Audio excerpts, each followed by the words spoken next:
నాన్న, అమ్మ, మీరు కూడా ఈ పెళ్లిలో ఉంటే చాలా సంతోషంగా ఉండేది. నా కోసం ఒక్కసారి రండి.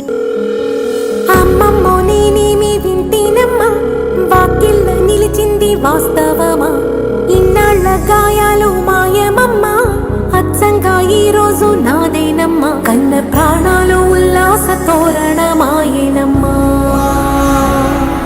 కంటి చెమ్మల్లోనూ నేడు సంతోష ఛాయలమ్మా. నమ్మలేని కలలు నిలిచే కనుల ముందే, ఈ నిజము చూసి కాలమిప్పుడు కదలను అంది.